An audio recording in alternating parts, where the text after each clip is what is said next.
Welcome back. I don't know why I'm saying welcome back like someone just took a break, but it was like a week break here, and we're back for episode 0009 of the Six Pack Challenge here. My name is Mark. Your name is Keith, and we're almost at 10, buddy. Oh, almost there. Double digits coming up here. It's only going to be 0, 0. Is it going to be 0010? Are we going to basically talk in binary next week, or is it going to be 0010? Shit, you just blew my mind with that. I don't know. We have to cut a 0 from this. We haven't talked about this. 0010? Yeah. What does that? I need to know what that spells in binary. Why did we start? This is going to get very confusing. Anyways, episode 10 next week. Episode 10. We're scrapping the 000 next week. But episode 0009. Last week we did predictions for Extreme Rules. We're going to run through a bit of that, as well as a lot more as what happened in wrestling this week here. If this is the first time you're joining us, what we do is we have a six-pack in front of us. We bust open a beer, a topic, and we run through what has happened in wrestling. We invite you to follow us along on all of our social medias at Six Pack Cast. You can find us there. And Facebook, Instagram, Twitter. Mm-hmm. Is that YouTube? YouTube. I knew there was something else in there. Yes, just search that. You'll find us there. Ask away, comment away. We love to hear, get the conversation started on whatever we're talking about wrestling this week. So we mentioned Extreme Rules last week. We know that there's a lot on the line here because we have a bet going. Shall we get into it with some comments on Extreme Rules to start? Absolutely. So still winning, first of all. I think that's really the most important comment of Extreme Rules. I'm winning. And that's all we needed to hear. We happened to tie with our predictions last week. If you go back, I got 8, Mark got 8. That puts me in a lead of 20 to 15.5, rocking a solid 4.5 point lead. A solid lead, which we will remind you the loser will have to recreate Nia Jax's theme song and put a lot of effort into it. A lot of effort. So that's going to happen eventually. I do like how Keith has the lead now, and he could basically pick the same picks as me, and then he'd still win because he has the lead. But I could, but that wouldn't be fun. No, and exactly. I mean, there's like a part of me that would die inside if I had to go for a prediction that I don't agree on. So yeah, you're not just going to be playing the trap. No, you're not going to be doing that. So, but back to Extreme Rules. Yeah, Extreme Rules. I actually thought it was a very good show. It wasn't a good Extreme Rules show because the one Extreme Rules match on the show I thought was one of the worst matches of the night, being Alexa Bliss and Nia Jax. I'm not going to lie, I went for a shower during that match. You picked a good time. I did. Did you happen to go back and see Alexa Bliss's amazing chair shots? I went back and watched it, just caught the highlights and everything, but that was, when you have to pick a match and you don't want to smell bad, you just have to go at some point. So I did go during that. Maybe they should have rehearsed those chair shots, or somebody decided during rehearsal, maybe you shouldn't pick up a chair, Alexa. Well, maybe she couldn't or something. I don't know. It's like she's never seen a chair. But I hate bashing Alexa Bliss because I actually love her. I think she's fantastic. She's a great wrestler, but not a great extreme wrestler. And we talked about it before, this whole feud with Alexa Bliss and Nia Jax, nothing has gone well, so I just feel that's just par for the course on that one pretty much. There were a lot of good points during this show, though, which we mentioned last week, too, outside of the, not so extreme rules. But I'm talking like the Braun Strowman thing. Can we just bust right into that? Because that was so good. That was fucking amazing. That was the greatest. I knew something was going to happen along those lines where Kevin Owens wins, but it's not because he escapes the cage of his own free will. You did call that. And you said you're going to bust him through the cage or something, but I mean... It could not have happened better than it did. Holy crap. Probably my favorite table spot in a very, very long time. It was incredible, and it wasn't just that, he threw him off the cage. I mean... That can happen, and it might be like kind of expected. But the way it happened, I feel like Braun ripping the handcuff off, and like Braun is so fast for a guy his size too. It's just scary. Jumping right up to the top of that cage. And then once they got up there, I mean, there comes a point where you can see a spot coming where you're like, well, they're not fucking turning around now. This has to happen exactly. now. So you're just like glued to the TV watching this happen. Boy, did it ever. Oh, it happened. I'm not sure how Kevin Owens was feeling after that. But a few things during that match, too, where people were saying, he's given like a little bit of a nod to the Attitude Era. I mean, being thrown off there, the DX Suck It. There was something else, too, in there that he did. Oh, he gave him a stunner. That's what it was. Right. Yeah, there's a Stone Cold Stunner in the match, too. So that one, I can't say enough good things. I mean, Braun continues to impress over and over and over, and just... the way he does things, I think, is key, because any big man can do things. Well, not any big man, but a lot of big men can do things like he does. But I don't know, just his facials and the body language and the I don't know, the ferociousness he does it with, I guess. Lex Luger jokes aside, he really is the total package. Yeah, for sure. A lot of big guys in the WWE, they're just like, they're monsters and that's it. They're very one-dimensional and it's just a big dude in the ring. But Strowman he's got speed behind him, he's got charisma behind him, which is a huge differentiator from the rest of the big men. You know, the first time I realized he had charisma was I actually heard him on Stone Cold's podcast. Yeah. Just talking to the man, right? Adam Shearer, or whatever his name is. And I was like, this guy can hold a conversation. He's a great talker. He can chat and everything. Mine was the same, but with Jericho's podcast. If you ever heard the episode of Talkin' Shop with Strowman on it. Yeah. I fell in love with Big Braun. Yeah. No, he was fantastic in that. So he's continuing on the right path here, obviously, to wherever he's going. Universal title eventually. Great match, great part of Extreme Rules here. Now, this one was odd for me. We both called it. Shinsuke Nakamura winning the U.S. title. The way it went down, I wouldn't have called, though. Not at all. It was very WCW-ish. That's the way I saw it being described going around online, and I agree. Where you just think, I thought that was going to be one of the matches of the night. No, it was 5 seconds long. I did call the dick kick. You so did call the points dick for kick. That. Yeah, dick kick is just, I mean, that's his signature move now. Yeah. He did it before the bell rang. I was actually wondering if Jeff Hardy was injured or something, like if he couldn't go. So they just, okay, we're going to have to just do this. And No, it was actually just very delayed punishment. That's all it was. And then, of course, we see Randy Orton come out, which we're going to get into a little bit later here, too. A couple things we're going to get into later from Extreme Rules, or kind of the fallout from it. The Iron Man match, I mean, I guess just some quick comments on that. It was a solid match, but there were good challenges. match. There were challenges at the end, we'll get to later on. Bobby Lashley, versus Roman Reigns. What do you think of that one? Honestly, surprise of the night for me. I was pleasantly surprised with that match. It wasn't going to be a technical masterpiece. Just two big like slabs of meat beating the hell out of each other. Pretty much. And that's exactly what we got. Bob took a bad bump, or at least what looked like a bad bump, over the top rope there. That was rough. I mean, just like kind of like a fireman's carry flip right over to the outside. Like no catching the apron on the way down or anything. Nope. Just smack. Just 260 pounds of man hitting the mat on the outside. But I was surprised. I really enjoyed that match, and Bob won. Yeah, Bob won. Color me shocked. I would say color me shocked, but I believe if you go back to episode 0008, I said Bob's going to win, and I think this match is going to be a lot better than a lot of people think. So I got to toot my own horn where I can, because you're in the lead by quite a bit here. So anything else from Extreme Rules? I kind of cover it. I mean, B Team won the tag team titles. We saw looked at that one coming. Sin Cara and Andre Cien Almas had a great match on the pre-show. Last minute kind of added there. Yep, but it was basically the same match from SmackDown a couple days earlier. So do you see Almas moving up quickly, or is he kind of going to sit in the background for a while? I think so, especially after his match on SmackDown with AJ this week. I think he might fill not just because he's from Mexico, but he might fill the Alberto Del Rio role and maybe do Alberto better than Alberto did. Well, I think so, and I don't think there's anything wrong with saying that, because I mean, we know that the WWE looks for certain markets to cater to, and he seems to be the leading candidate. Amazing in the ring. Yeah, you know what? It took me a long time to get on board with him in NXT, and I never really disputed his in-ring ability, but it came down to that match with Gargano that I was like, holy shit. That was an eye-opener, because he had a slow start in NXT. Yeah. And then, around that time. The one thing I couldn't get behind his name either.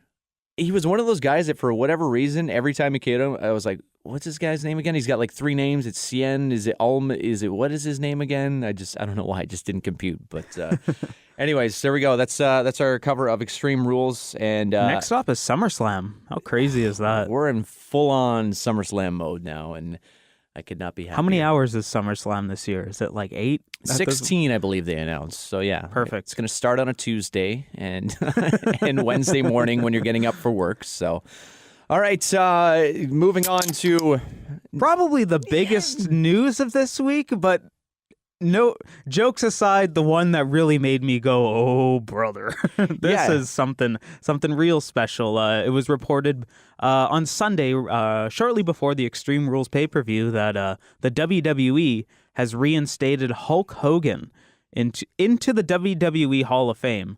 So they never fully said, like, yeah, Hulk Hogan's back on main programming, but as far as Hulk Hogan's WWE Hall of Fame status is, he's reinstated. See, I don't think they could have done this in any other way. Like, just making an announcement like this is the only way you can do it. I mean, they're not going to have a big party. And there's for probably a reason why they did it on the same night as a pay-per-view.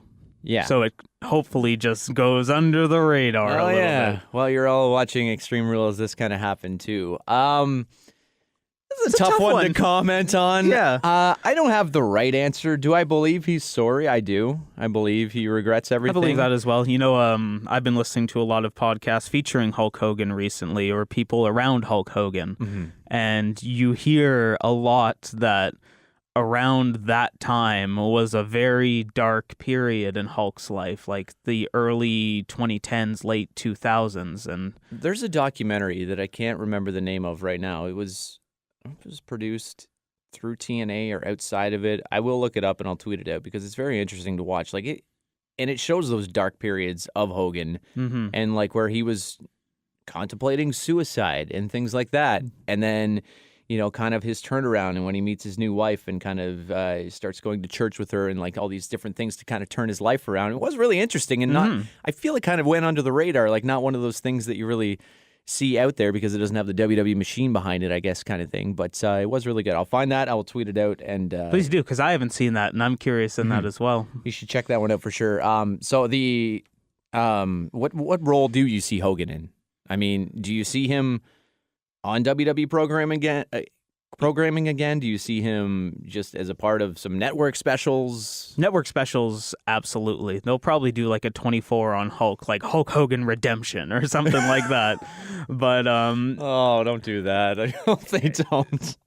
Hulk Hogan's the biggest name in wrestling. That's he's not going debatable, to show up. Like no matter what you think of Terry Bollea or whatever his name is. Terry Bollea with the... Bollea. Wait, is he the one with the large cock or is that... No, that's small. Hulk Hogan's the one with the giant penis, brother. I got you. Okay. Just had to remember that. Yeah. Whatever you think of the man, Hulk Hogan is one of the biggest, if not the biggest character in WWE history. They're going to take advantage of that as while Hulk is still around. Well, and I mean, I don't think anyone really was... Once this all went down, I never once thought, oh, I'll never see Hulk Hogan involved with the WWE again. I thought, this is going to... Yep, he's gone for a while. Yeah, this is going to take a while and well-deserved. He should be, you know, taken away right now. But so he's back now, and I don't know what kind of role he's going to be in. I don't really want to see him on as like a general manager, like anything like that. Like once or twice a year, tops. And like his promos now... It was obviously a different era when he was cutting promos, and he still tries to bring that in today. And it's kind of like, it kind of reminds me of like your grandpa making jokes where it's just like, you're going to laugh anyways and smile along. That's Hulk. I get it. I respect them. So, you know, I'll just laugh along. But at the same time, it's like, this doesn't really work for what we're doing right now. So we should mention, though, that the New Day did release a statement. Kofi Kingston tweeted it out, and it's... I mean, the gist of it, it's as long as a 3-pager if you want to read through it, but it's pretty much saying, listen, we don't really have any feelings anyway on Hulk Hogan being reinstated. We're not angry. We're not happy about it. We're not upset. Just nothing. However, they did mention in there, you know, we've worked hard for what we've done, and racism has been a big part of our careers and whatnot, and we're not necessarily going to associate with people with those views. So it's kind of just like, yeah, he's there. I think that's exactly the right statement to make. Yeah, we're going to stay over here. You're going to stay over there. If he starts, and they did say, you know, if he really shows a lot more growth and whatnot, then who knows? But like, just kind of a, yeah, they're there. We get it. We know. We just really needed to release a statement just to kind of let you know where we're at. But even from a fan's point of view, I think that's exactly where you should be. Like, you don't talk to Hulk Hogan every day. Nobody does. Yeah. So except Eric Bischoff. Eric Bischoff, apparently. So you don't know if Hulk has changed, if he's different, what he's really like. So just give him time. If he screws up, kick him out. Yeah. And don't give Hulk... This is Hulk Hogan's second chance. He doesn't deserve a third. Yeah, brother. I think that's how we started this, by saying, you know, we don't know what the right answer is, but let's just, this is what's going on, so we're just kind of saying what's going on. It's much better news moving on to here. Another, maybe the number 2-3 name in WWE history. The Rock has been not awarded, I guess. He worked hard for this. I shouldn't say he's Yeah. been awarded this, but Forbes magazine has released the top 100 celebrity earnings for this past year, and The Rock has earned more than any celebrity has in a 1-year period for acting. I mean, there's been other celebrities through endorsements and whatnot that have made more, but just straight up your acting paycheck, he made $124 million last year. And if you think about it, he's been in like 124 movies, so it really averages out to like $1 million a movie. Makes sense. Pretty much, yeah. You can pretty much go to the theater a couple times a month and see The Rock there. Seriously, he's in like 4 movies in the theaters right now. Yeah. Like Jumanji just left. He's got that Skyscraper movie coming out. He's got more coming out, too, on the way. I think it was like a couple of years ago when he had Fast 5. There was 3 at least during 1 month that he had going. But so he did post on Instagram saying, I work extremely hard, never anticipated my wildest dreams. I become the highest paid actor in Forbes history. I don't have a Harvard MBA, but my business philosophy and acumen has been sharpened over time and through failure. My goal when I was wrestling in flea markets was for $40 a match, and it's still the exact same goal I have today. I feel his goal is different, and I'm not sure what he means there, but he's like, his goal is to always put the audience first. I have one boss, the world. I want to send you home happy, and I've done my job. I'm the dude who started with $7. I'm grateful to the bone and hungry to the core. So pretty much sums up the way The Rock thinks about his own career here. And I'm so happy for The Rock. If it's real, he seems like the most genuine guy on the planet that deserves every penny he's gotten. He really does, and to the point where I think if he did run for the president of the United States, he'd have a legitimate shot here. Oh, yeah. So, do you think, as a wrestling fan, I always find this, because, as wrestling fans, we're always like hungry for information, and anything any wrestler's doing or past wrestler, we're focusing on, right? So once in a while, I get caught up in not realizing how big The Rock is, where I'm just like, okay, I've been a massive Rock fan since I was like 11, 12 years old, right? Mm-hmm. And then so you just feel you're focusing on his career. It's like okay, let me draw a sports comparison here. It's like being a fan of a certain team. You know every player on the team, but sometimes you don't realize how big they are in the league. You know the superstars are, but Yeah. and then you see other people in other markets, and they're like, oh, I don't even know who that is. So once in a while, you're like, not that no one knows who The Rock is, but you just don't realize he's the biggest fucking movie star on the planet sometimes. I had that the other day. Funny story. I was like having dinner with my girlfriend, and I can't remember how it got brought up in conversation, but Vince McMahon's name got brought up for something. And she's like, who's Vince McMahon? And it blew my goddamn mind. I'm like, what do you mean you don't know who Vince McMahon is? So hold on. So you smacked the table and you fucking left, right? And I she got said, the God damn it. And she's like, and she wouldn't understand that. So she's like, exactly. wait, what? So I don't know. I wanted to rate like The Rock's movies. Do you have like a couple top movies that you think of all time? The Fast and the Furious movies, in my opinion, are cinematic masterpieces. Nothing ever comes close to it. Especially Fast 5 and The Rock's performance in Fast 5, that is peak That is cinema. the best one, I would think. And then the last one, 7 or 8, where 8? he's in the prison, just like I haven't seen that one killing yet. dudes with his bare hands. I won't I don't spoil know. it too much for you, but When he started acting here's another thing to think about too. He has had a damn near 20-year career in Hollywood right now. pretty close. Because The Mummy Returns was like his first kind of... Yeah, because he left it was SummerSlam Like 02, 2001, because it was the invasion angle. He came back and beat Booker T at SummerSlam. That's right. So, yeah, God, it's almost been about 20 years because he would have done the Mummy Returns in 2001. So, Which is another thought as a wrestling fan. You're kind of like, well, yeah, he's a wrestler. You're just like lending him to Hollywood. Rock, just because of the Attitude Era, and like especially for us growing up in that generation, you always just remember that instantly. But no, The Rock has probably been in Hollywood longer than he's been into like wrestling. I'd say at this almost point. double. Close. Like, really? Like, I mean, so what? He came in 96? Yep, Survivor Series 96. And then he left full-time-ish like 2004, probably? 2003? Yeah, let's say WrestleMania 20 was his last match, because that was when his huge hiatus happened. So 2004, so 96, that was like 8 years. Yeah, he didn't even have a 10-year. Jesus. This Oh is no, I fucked can't up. handle this one. Oh, we just blew our own minds here. A couple gems out there that I think people forget about and sleep on are like Walking Tall. I love that That's movie. a great movie. Oh, one of his fuck. first too. Yeah, that's only one of his That was first like 5 movies, I'd say.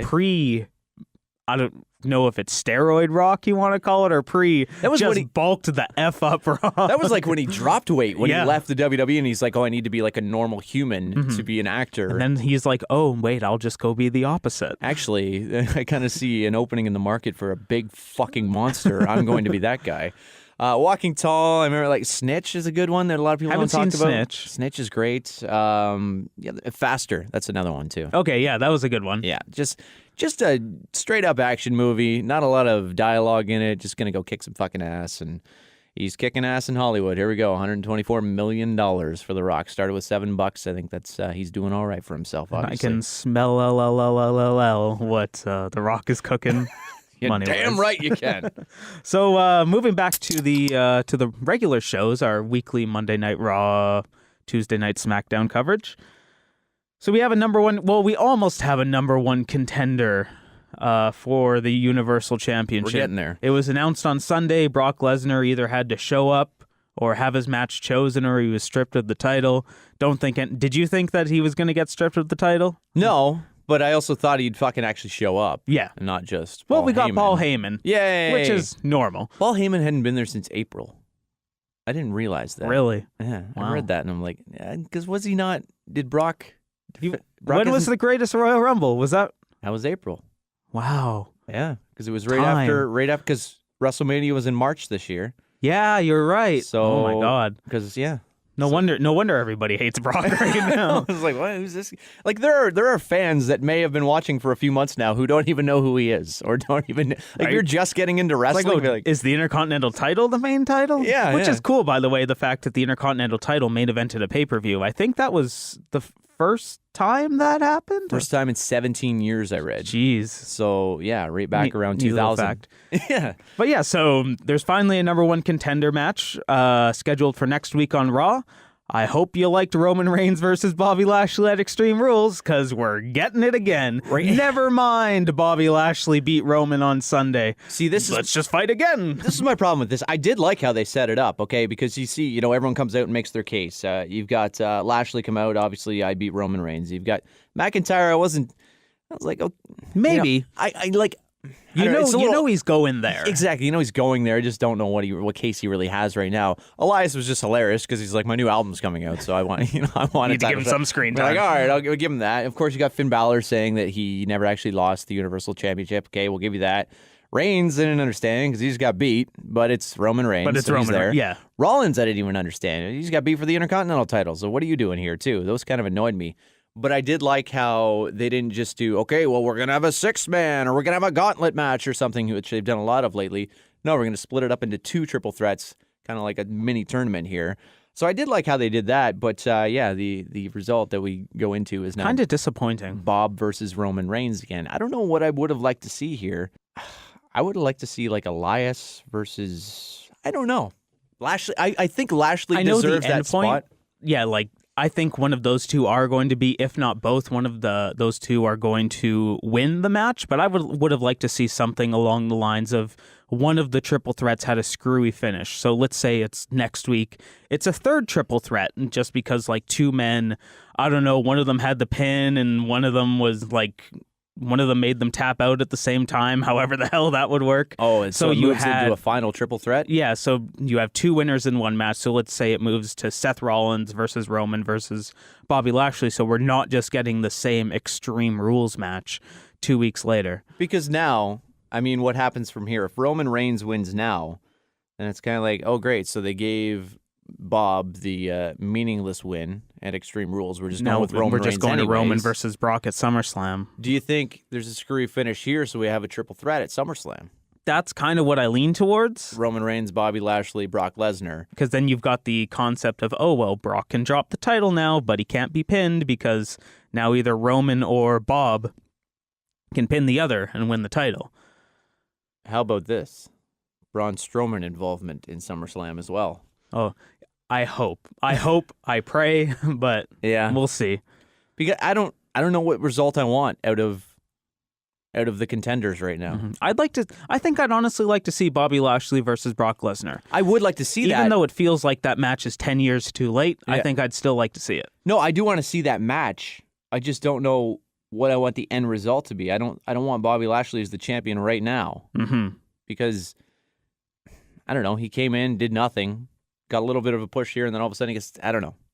I like the slow burn. But would you rather it be on Brock? That's kind of like you always need to ask that question with the other one at this point. So fucking Monster in the bank. We're banking on you. He's like our light at the end of a tunnel. He's just shining in this dark tunnel that we're going down every Monday. He's like, I got the briefcase, guys. It's okay. They're going to get these hands eventually. Get that title. That's why Brock doesn't show up, because I got the briefcase. You know what I look forward to every week is just yelling something Braun Strowman would say. Me too. Yeah. Easily the best part of the show. It really is. So hopefully that happens. We do have something else to cover here. This was interesting. Randy Orton, as we mentioned at Extreme Rules, just showing up, which... When one low blow isn't enough. It's one of those things where when he came out, I was like, oh yeah, Randy's been gone. Which, can I just point this out before we get into talking about Randy Orton? Where the fuck have Cesaro and Sheamus been? I thought that over the weekend, too. I saw a picture, maybe it was from a live show or something, of like the bar and the ring. I'm like, oh yeah, they're on SmackDown. They are still around. Have they even had a match since the draft? Yes. Maybe early a quick on feud or something, but because I remember there was a botch. I saw them on Botchamania in the last couple months. That's how I know that they've had a match. Maybe that's why they're taking a break right now too. Then, anyways, but yeah, just. That popped in my head this week. I'm like, where the hell have they been? But Randy Orton, so yeah, he comes back and it's just like, oh yeah, Randy's been gone. Here he is. The little turn. He starts, dick punching or what? Did he dick punch or did he dick kick someone? It was a kick. Yeah, okay. Following in the steps of Shinsuke Nakamura. Yeah, low blow. And kind of like another. Do you call it a heel turn now, or is he always just kind of like, is he just kind of sway whichever way he feels? I think Randy Orton just stays in some perpetual gray area at this point where, like, depending on what side he rolls out of the bed on, he decides if he's either a face or a heel. It's almost getting into Big Show territory. It is. Which, like... Do we call that Nia Jax territory these days? Yeah.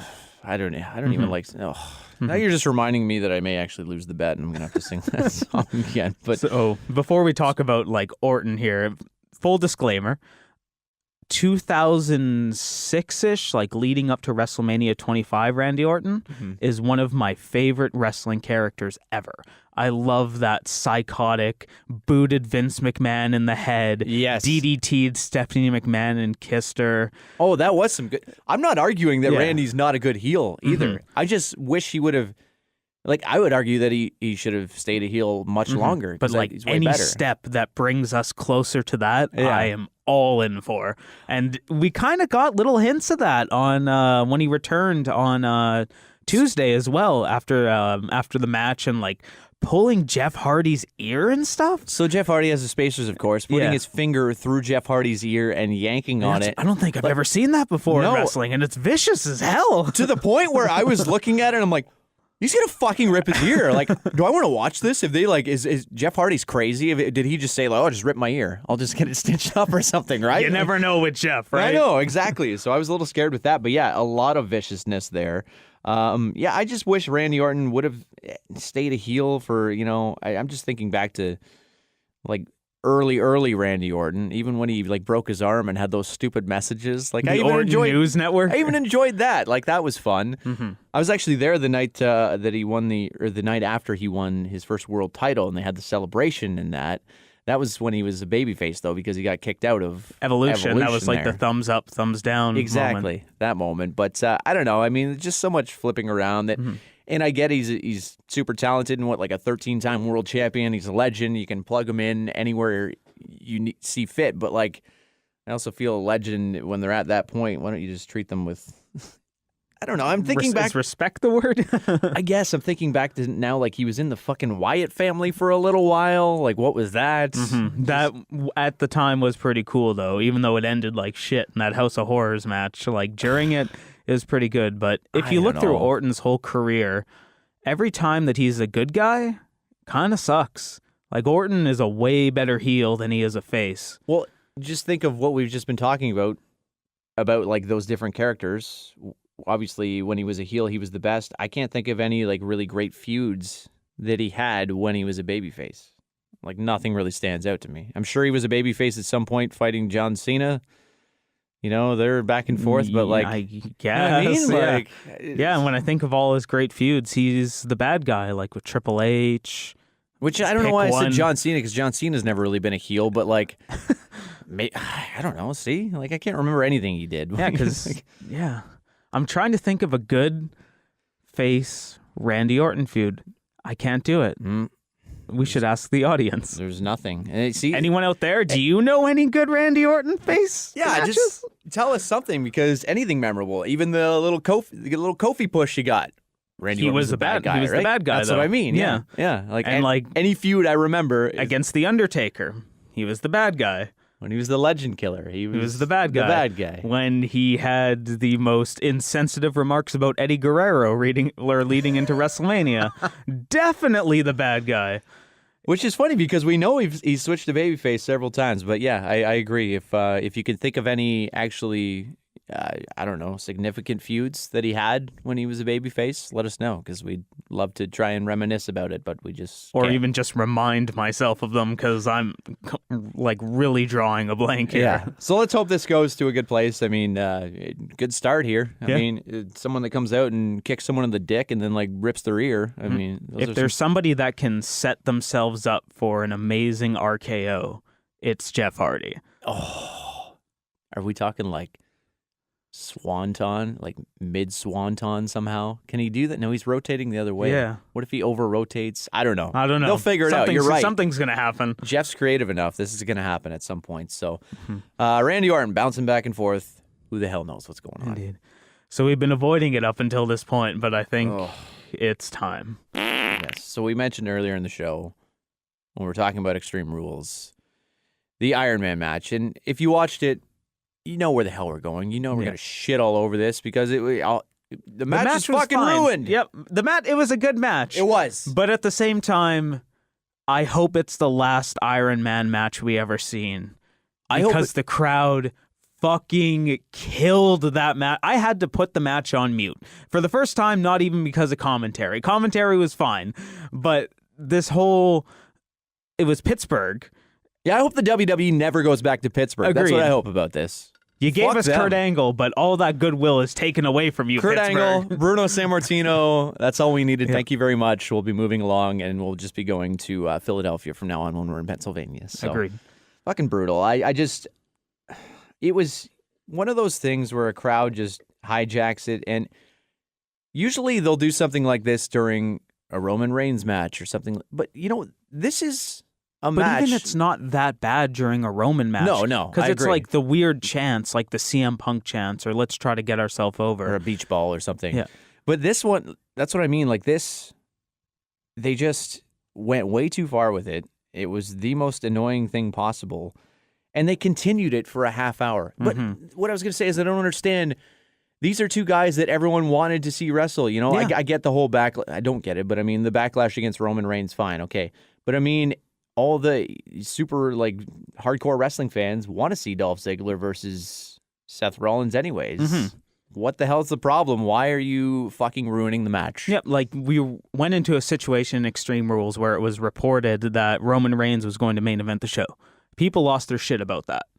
Then we get a situation where he's not main eventing the show. And people, at least the crowd anyway, I guess you can't really call it apples to apples there. But, they shit on it 10 times worse. Yeah, so, I mean, if you haven't heard it yet, we'll play a clip for you likely. There's 10 minutes. It's pretty amazing. All 7 falls in this match took place over a 10-minute span between the 25-minute mark and the 15-minute mark.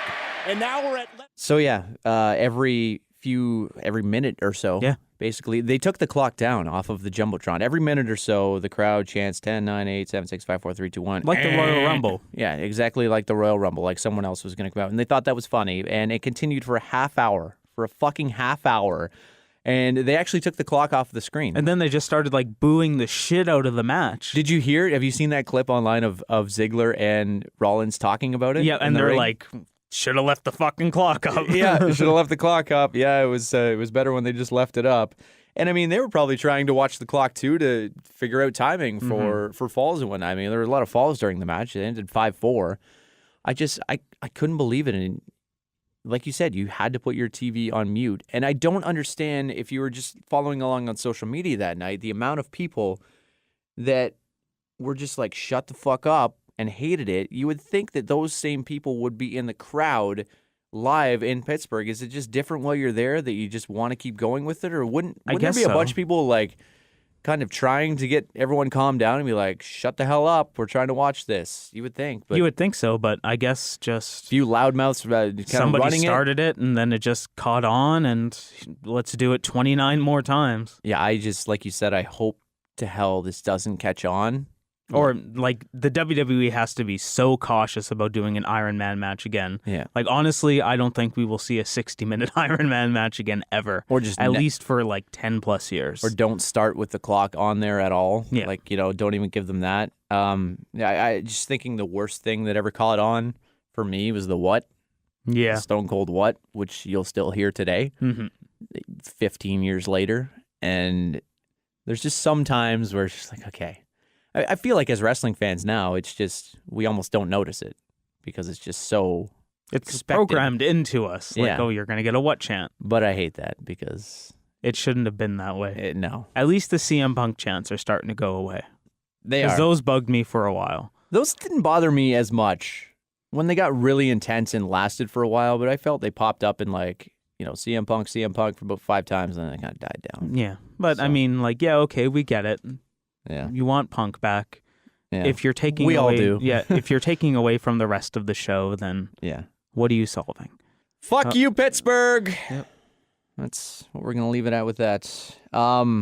We got a big old fuck you from YouTube. Yes, we did. This is fun. Yeah, so got our first strike from the of all the things possible. Yeah, so YouTube... So I wake up the other morning getting a notification from YouTube because for those who listened to a previous episode, and thank you for listening, you'll notice that we played the American Males theme at the end of our show. I don't remember why it came up, but why the hell not? I think for the guessing game, I chose Buff Bag. It was the 4th of July, and Buff Bagwell, American Males, put it at the end of the show. I was so proud of myself because I made an amazing edit to the song, and that's what I get. That's why we can't have nice things, people. Yeah. So if you go back and listen to that episode, you'll be helping out the WWE because now... Yeah, they what is this monetized now? it. So, yeah, they monetized it, so now we are basically paying the WWE with this podcast. That episode. What episode is it? 00? 06? 5 or 6. I should know this. Check it out. 5 or 6. We basically bought Vince McMahon like a new office chair. I think that's the way it worked out. If so, that. yeah. Maybe a coffee. Should I say like the word allegedly with everything we just said? I feel like you need to cover your ass on something. Yeah, We love you, allegedly. YouTube. Just allegedly. I feel that gets us out of trouble. So let's just Exactly. use- Rumor and innuendo says that we might have bought Vince McMahon a coffee. Yeah, exactly. So we'll just use that word. And never play the American Male theme again. Fuck you, Buff Bagwell. Yeah, God damn it, Buff. Can't have nice things. Fuck. Fuck It's you. still a Is great Judy, song, though. is Judy Bagwell still alive? I hope so. You think? I wish no ill will on Judy. She's on a pole somewhere? Somewhere, just hanging off a forklift as Judy does. Judy Bagwell on a pole. What a legendary moment. All right. So since that brought on that, why don't we do the game again? The 1, 2, 3. We name a member of the wrestling community from. Oh, you're thinking. Need to think about it for a second. You're thinking. I can see this. I love these because and then we build like a fantasy matchup here, Yeah. and then we see who would have taken it. So, All right. I are got we ready? mine. Yep. 1, 2, 3. Jinder Rick Mahal. Rude. Rick Rude Wow. and Jinder Mahal. Would Jinder be hindered in this match?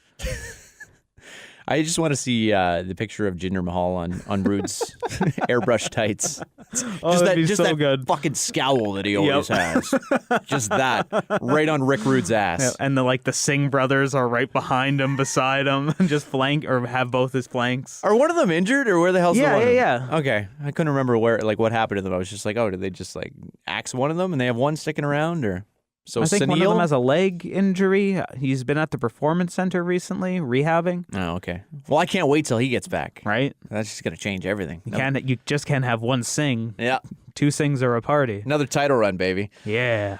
All right, that's going to do it for this week, episode 0009. Again, we're going to have to figure out what's going on next week. Are we going to change the name of it or what's going to happen here? But we'll be back. We will have more beer. We will have more discussions on wrestling and hopefully some questions and comments, whatever you have. Again, just find us on all social media. Just search at Six Pack Cast or Six Pack Challenge Podcast. Yep, leave us a comment on YouTube. You'll send see us the a tweet. You'll see the sweet green logo again. Thanks to Cynical Cypher for Yep. the beautiful logo work. If you're listening on YouTube, I hope you enjoy the new thumbnail screen that you'll see that you've probably seen for Yes. the last entire episode.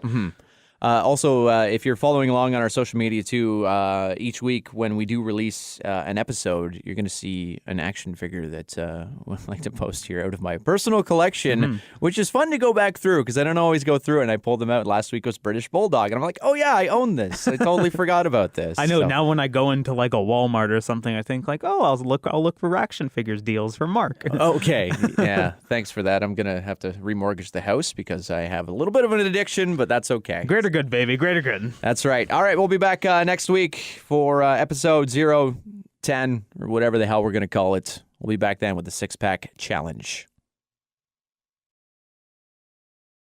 I got the briefcase, guys. It's okay.